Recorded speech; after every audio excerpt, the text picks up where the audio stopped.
Hello and welcome to episode number 58 of the WP Café show with me, Keith Devon. And with me, Mark Wilkinson. Hello, everybody. Welcome along to episode 58. Thank you for joining Hello. us. If you are joining us live on YouTube or actually on Twitter, we're on Twitter as well, but live, then let us know in the comments who you are, where you are. And Yes. it'd be good to hear from you. Yeah. How are you, Keith? Bit early this week, aren't we? We're a bit early. It's my anniversary on Friday, so my wife's booked some stuff. So we're gonna have a nice day together on Friday. So I'll miss the show. So we thought let's keep the weekly cadence if we can. And Tony says, "Hi chaps, is it Friday already?" I wish it was, Tony. I wish it was. Hi Paul, thanks for joining us. So, what are we chatting about this week, Mark? Well, we've got a bit of a full site editing theme going on, I think. After some work I was trying to do last night. Yeah. And if we get time, we've got a bit about migrating content, which was an interesting discussion that we had with I'm trying to think, one of our customers. I just remember myself which one it was, about getting content like from the website into either other platforms or into other WordPress installs and things like that. So that was an interesting conversation and brought up some interesting questions and discussion items. So that could be good to talk about as well. Yeah, very good. Hi Craig, hi Joseph. Before we carry on, thanks for saying hello in the comments. Much appreciated. So I feel this is going to be a Mark heavy episode, so I'll give a little bit of the context that I know as to where this conversation is going to go. But Mark, you tried last night. I think you started last night to start converting one of our clients' sites to a full site editing site, knowing that this is likely to be a request in the very near future. I think you thought, let's give it a go, see where it's at. Stop being negative Norman all the time, and let's jump in and like use the tools and start understanding them, start embracing it. Because we do try. I know we complain a lot and whinge a lot about where WordPress is at, but we're also WordPress fans, and we're committed from a business point of view, certainly currently, to the platform. So we do want it to succeed, and we want it to be good. So you went in, I think, correct me if I'm wrong, but I think you went in with that kind of attitude. Yeah. And what was your experience like? Interesting, to say the least. So this came off the back of attending the WP Engine build mode sessions on Friday afternoons. If you haven't joined Brian and Sam, it's well worth a go, particularly if the topic is something around what you're interested in. And last week it was all about curating the editor, which is essentially customizing the editor to meet your needs better. And that sort of and Nick Diego was on there as well, and really demoed some interesting stuff that you could do, which kind of like really piqued my interest again about like maybe full site editing could actually be something we could really use. We've talked about it before. We've used it and we've semi-used it, and we've never really fully committed to it. So I thought I'd really like to get involved again, have another go at it, because I am fed up with being the negative one all the time. I want to be positive about it. So I thought, let's give it a go. Let's see what we can do. So as Keith said, we have a client who's on a legacy build, what you'd say. I think from memory, they're not even using the block editor. They're just on the old sort of ACF flexible content style system. Build thing. And it's not a particularly complicated website at all. It's brochure site with a few bits and bobs of functionality. So I thought it'd be a really good case study to sort of see, how far can I get as a non-designer and a non-front-end person with building this website? Because unless I'm mistaken, and I probably am mistaken, full site editing is exactly for that person. You don't need to know how to write CSS. You don't need to know how to write code. You can build a website in the full site editor doing it that way. So I thought, that's perfect, because that's exactly who I am, really. So that's what I went about doing. And it was difficult, very, very difficult to do. I managed to get sort of a header built in about an hour and a half. And this has just got a logo to the left, and it's got a couple of call to actions, so like links for email, email us and to phone us on the right hand side, and then it's got a horizontal navigation across underneath that all the way across. It's about as simple a header as you can imagine on a website. Pretty much, yeah. It's your classic website header. There's nothing complicated about it really at all. Yeah. And just came up with so many problems just doing that. Like the first problem I have, and I suppose it's worth rewinding here a little bit before I go into that and saying that how did it actually start, is because, and this is my issue with themes now, in that I can go on and start and pick a theme. Well, for this instance, and I would imagine that if you are building a website as a non-codey person, you don't really want to pick a theme because you've got a design. So you can't pick a theme because a theme you pick won't be what your design is. So I don't want to do that. And then, so I thought, well, is there a way of sort of starting with a blank theme, like literally a canvas for doing nothing with, and I can use the full site editor and some of the new features in 6.2, such as the global styles and the block styles that I can always use to set up the styles in the editor. So that's what I went for. I used the fullsiteediting.com website from Carolina and downloaded the no-code theme generator, basically, which gives you a blank canvas almost. I think it's got an index template that's blank, so you can go in and start creating the templates. Probably worth saying at that point, though, that a user of WordPress probably won't have come across Carolina's website. So there, you've already kind of got a head start on the target kind of user of WordPress just by knowing about that website and knowing about that theme and what its capabilities are. But it does seem from the workflow point of view is that if I'm a WordPress, if I'm signing up for a WordPress site or whatever whatever you do, I've got my WordPress install with my host. It seems that the natural pathway that they want you to take is find a theme. Mm-hmm. That's the thing to do. Find a block theme. But I don't know. Maybe that's just because we build websites and we have to build them to specific designs. That just doesn't work for us.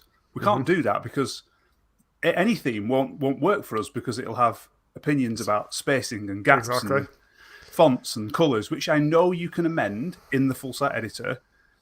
But from my experience last night, you can't amend everything in there.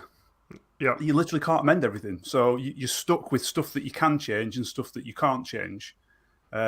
Which was a problem. So that's a problem straight away. You need a starting point.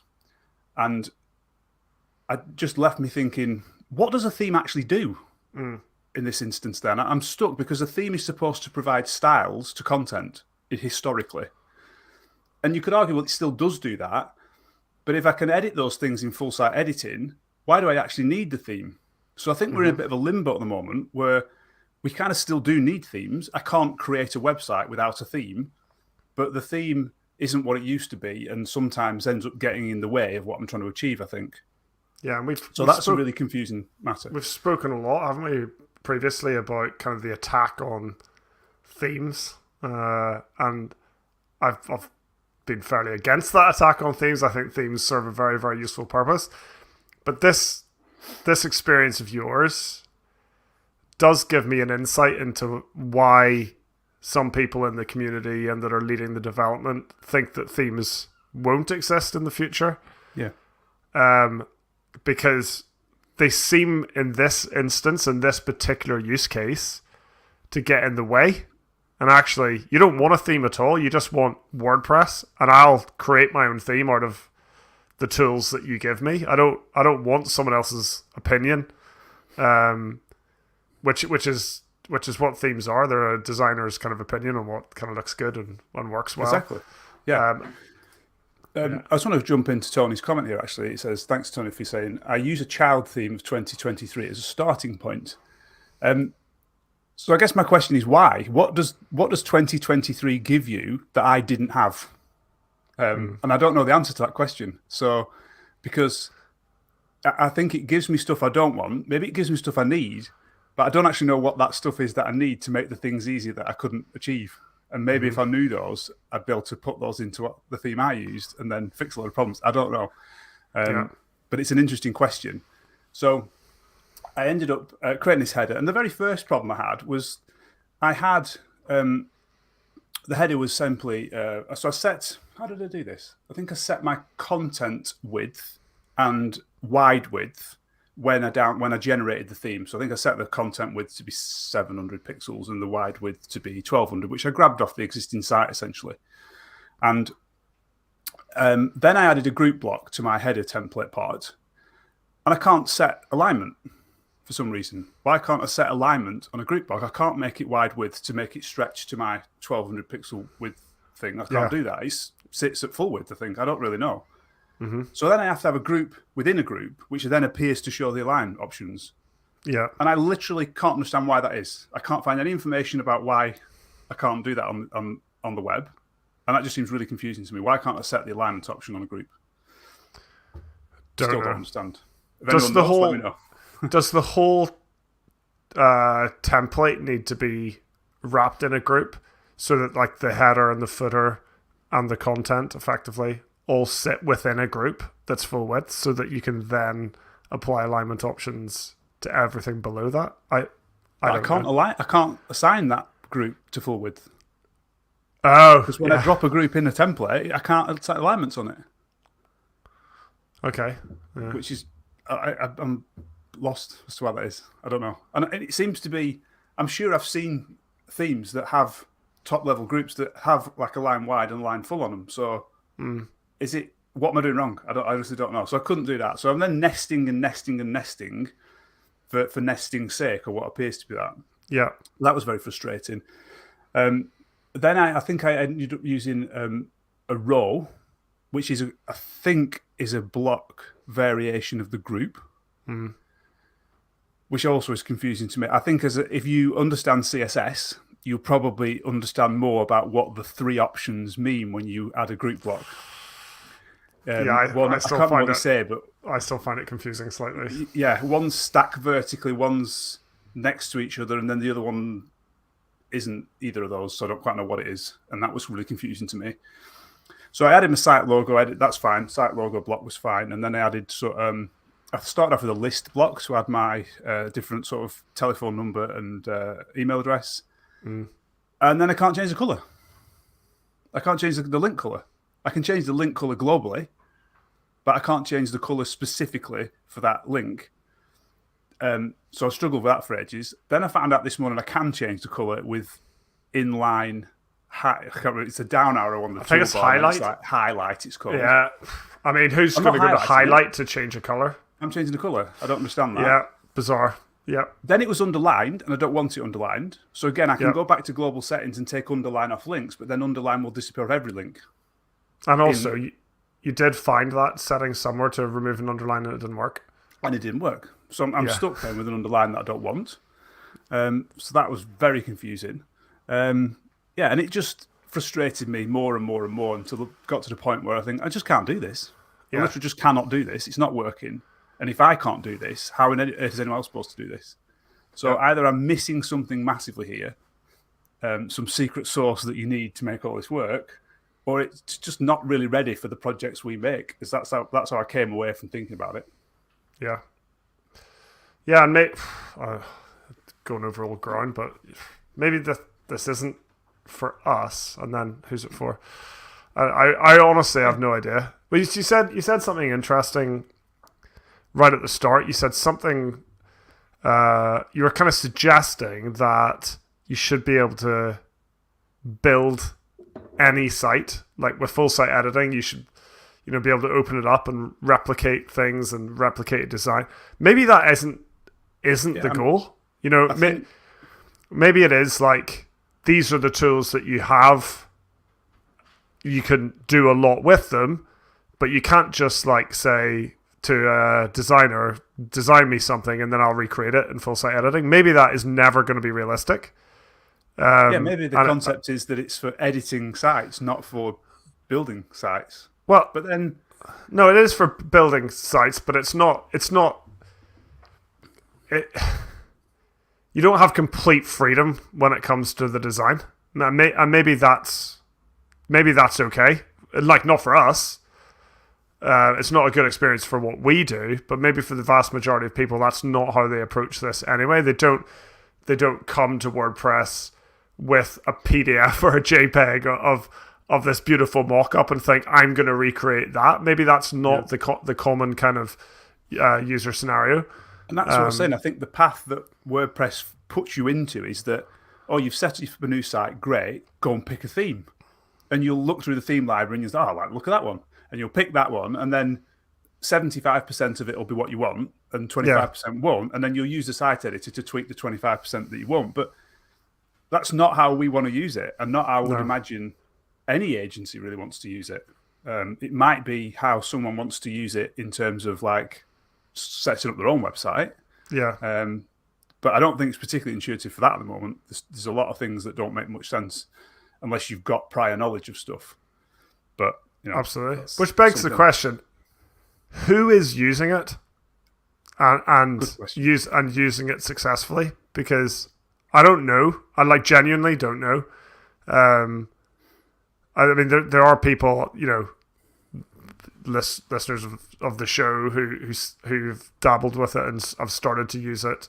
But is anybody using it and thinking, this is what I want? This is the tool that I wanted. I'm really glad that we've gone in this direction. Because again, still for me, and it's been fascinating for me recently, using different systems within WordPress and outside of WordPress to see where full site editing fits in with things like Squarespace and things like Elementor would be the two kind of big players that I've been using recently. And for me, Squarespace is very limited.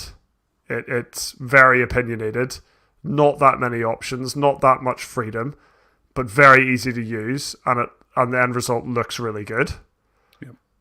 On the other end of that spectrum is for people who just want to be able to control every little last detail, which Elementor actually does very, very well. I don't particularly like using it, but I can see the power in it, and some of the things you can create are really very, very impressive. So what is sitting? For me, it seems to sit in the middle. It doesn't meet either. Well, it doesn't, or is sitting in the middle very deliberate, because sometimes being in the middle is the perfect place to be because you're a nice balance between two things. But for me, it feels like WordPress has got more of the pain points of each without the benefits of either. So it's like, it's kind of the worst place to sit in the middle right now.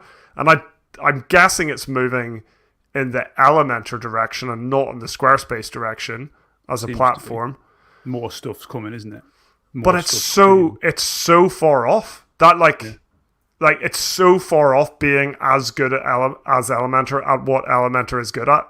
Yeah. Which is giving just like limitless controls. It's so far away from it. So whatever direction WordPress is moving it better get there pretty quickly, I think, because I'm worried now that people aren't going to like using it anymore. We're not really enjoying developing on it. We had a really kind of serious conversation this morning, and this is a privileged conversation because we've got a product side to our business that is doing well. And we had a serious conversation about should we just stop building websites in WordPress? We're not enjoying it. We're not enjoying the experience. It's a constant battle, a constant fight. So should we just go all in on the products and leave this problem to somebody else? And how many other people are having that conversation right now? And that's the developers and the users. I just cannot see this as a user-friendly platform. Someone coming in, the famous 5-minute install, bang, you've got your WordPress website with 2023 theme. I want to see someone use that fresh, who's never used WordPress. To counteract before. That though, I suppose, if in the traditional 5-minute install where a user would install it in 5 minutes, pick a theme, go and add content in the WYSIWYG editor, I guess they've still got that. If they're not actually going to make, any changes to things, they're going to pick a theme. Yeah, I like that theme, and actually, I'd like to make that blue-red. They can probably do that quite easily. But I didn't see that because we've not really gained anything then. No. It's not really much different than it was. You could do that anyway in the customizer. Maybe you'd argue it's slightly more intuitive in the block editor or the site editor. I'm not so sure. but you haven't really added anything extra to that process. But I think at the moment it's not easy to use for doing what we do in terms of building sites and building designs that we've been given. And I was watching. I had a little rant or conversation with someone on Twitter last night, and thanks for all those people that replied to me and tried to help and give me advice and things. Really appreciate that. But one of the chaps said, "What theme are you using?" And I was like, "Well, I'm not really using a theme. I'm using a blank theme." So, and then they were like, "Oh, well, you want to perhaps use a theme because it'll have things that like spacing rules and things that work." And I was like, "Well, but I don't want that. That's exactly what I don't want because I don't want those spacing rules." And suggested using one theme called the Ollie theme. I think it was from I think it's Mike McAllister. I think his name was. Yeah. Must admit the theme looks lovely, but it looks like it looks. And I don't want it to look like that. So why would I use it? That's what I don't quite understand. And then I ended up watching some videos on the theme and explaining how to create headers and things. Really good videos.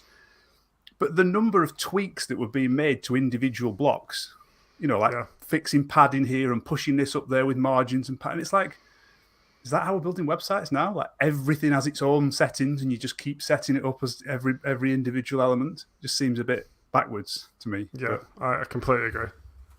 I don't know. So I'm confused, very confused. We've had lots of comments. Thank you, everybody. Should we get through some of these? Yeah, let's go for it. I don't know where to start. Where would you get up to last time? So let's go for this one. Joseph says, themes feel very different in full site editing. I agree. It couples your content and presentation even more closely, something I've always been wary of as a dev. I'd agree with that. I hang on. I don't think I do agree with that. So, sorry, I've just turned that off. You put it on one. So Joseph says it couples your content and presentation even more closely. I don't think it does. How does it? How does it do that? I think perhaps he's referring to the fact that every block has settings, and you might set things for specific blocks that have specific content. Right. So, like I was saying, like you're setting margin and padding on a specific block to move it away from this block and that block and get it looking right. Whereas actually that's not a global rule for everything. Yeah. So if you change themes, then all that stuff would. But that's not the theme's fault. I don't think the theme is coupling content and presentation more closely. But maybe that's not what Joseph said. Maybe he's just saying full site editing is doing that, and the theme is just part of that. Yeah. Interesting. And he follows that up saying, not sure how it can be avoided when giving a visual editing experience for client, if that is what they want, though. Yeah. Do our clients want a visual editing experience? That is a really good question. No one asked for it. No. Some do, but I'm not sure. I can see the point in it. Like, for crafting certain types of page, it's good to be able to see what it's going to look like on the front end. But yeah, I'm split on that one. Just says layout widths can be set in the JSON file. Yeah, they can be set in the JSON file. As a user, I won't touch a JSON file. As a layman building a website, I don't even know what a JSON file is. So therefore, I wouldn't be doing that. But I did set them, but it still didn't let me set the group alignment options for some reason. Yeah. Derek says, the who is WordPress for question comes up again here. Supposedly it's for no coders, but doesn't seem to be the case. Yeah, I'd agree, I think. I mean, again, it all depends on your use case. If you're happy to take that theme, that Ollie theme, for example, and just start adding content and working within the bounds of that theme and the bounds of the full site editor and the block editor, that might be absolutely fine and a really great experience. But I think we're talking more specifically about trying to replicate a design, or you've got something more specific in mind. But I think no coders will struggle to do the kind of customization stuff that we're talking about. Who should we pick out next? Mark. FSE is what I've been waiting for years. Hey, someone that wants it, yes. Yeah. However, I can't stress enough that the use case for a user who would pull the use case for a user that would pull a theme from the directory is different to the use case of an agency client these use cases have always been very different, even long before Gutenberg. I would agree. I think that is the case. But I don't see how what we've got now improves that. Maybe that was never the intention. I'm not sure. Yeah. Sorry, is Mark saying there that he thinks it's good for a developer and bad for a user? Is that the general I think he's vibe saying it's there? no different, almost. Right. Or the pathways of using WordPress have always had very different use cases for different people.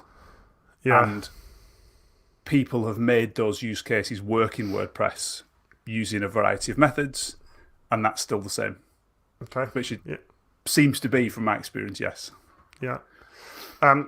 Jos Velasco, thanks for joining us. He says, for simple websites, I use the site editor, but that's the kind of sites I make. Agreed.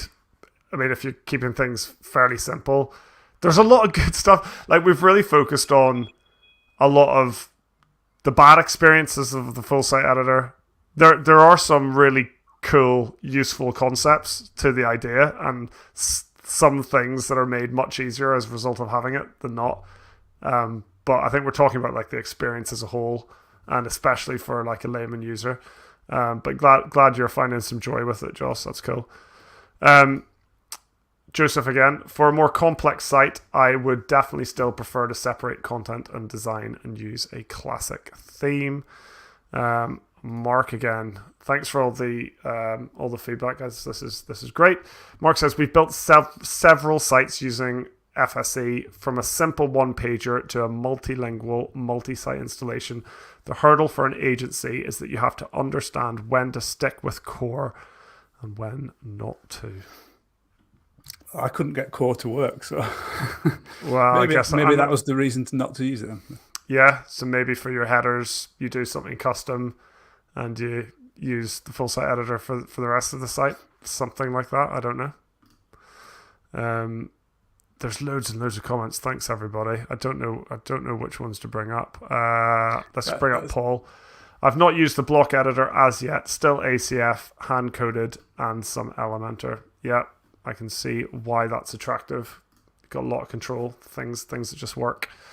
Any others you want to pull out there, Mark? Sorry, I'm just having a crisis of people ringing me here. It's fine. We'll finish up soon anyway. That's fine. Yeah. I need to go a bit further down.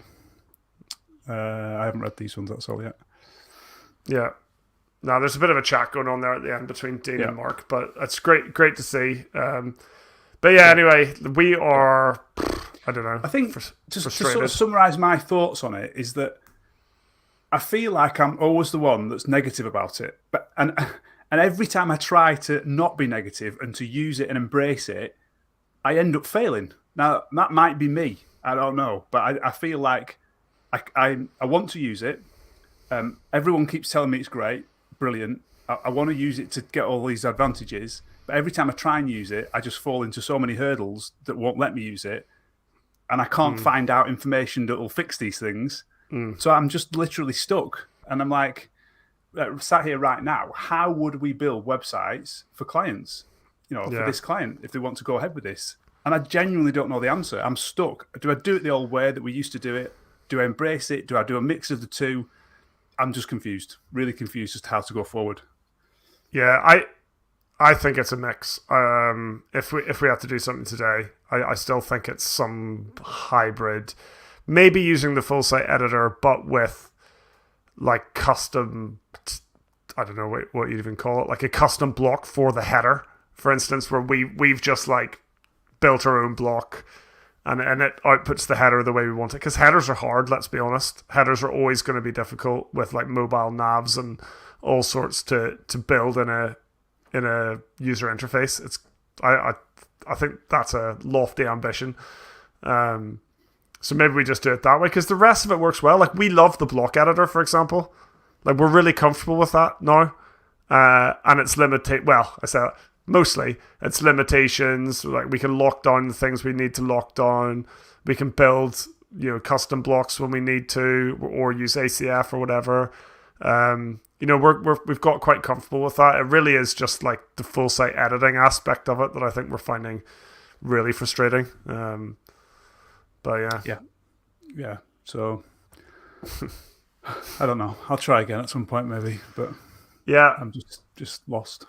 yeah. A bit interested to know who else is using it and using it successfully and like why they like it. I think that would I be mean, I have to say, Mark is the only person who I've heard of that said we're using it like fully and successfully.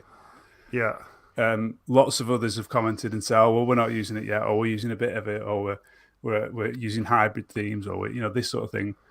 So it's like, who is using it? Who is actually doing which? And I want to see from agencies, which are agencies in our place, that are doing things that we do for sites, building designs out in WordPress.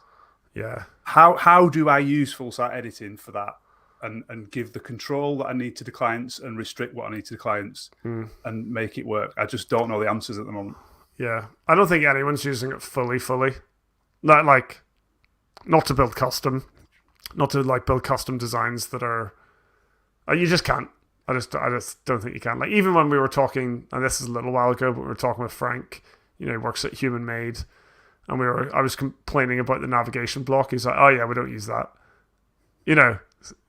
They rule their own version of an old school menu system or like something completely custom. So, and even Mark said he's not using it fully. He's choosing when to use core and when to do something a bit more custom. Okay. So, yeah. It just if you go, I mean, think about how we used to do navigation.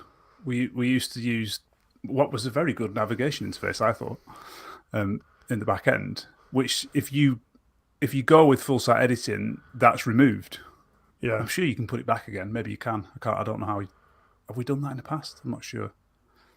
Yeah, it seems to me that again, if you go against what's there now, you're sort of going backwards, which is seen not to be the right thing to do. And then it's all very well saying, well, I'm not using that navigation because it's rubbish and we're going to build our own. Well, that's cost. It's cost to the client. It's cost to everyone, you know what I mean? Whereas before we had a navigation system that was perfect. It didn't cost the client particularly a lot because it was already built. We didn't have to build it, etc. Yeah. The navigation block, why is it worse than the one we had? Yeah. Surely it should be as good or better. Agreed. Well, yeah. So we're in a bit of a tricky patch at the minute. I just don't think the product is very good right now. Like as a whole, I think there's a lot of impressive bits to it.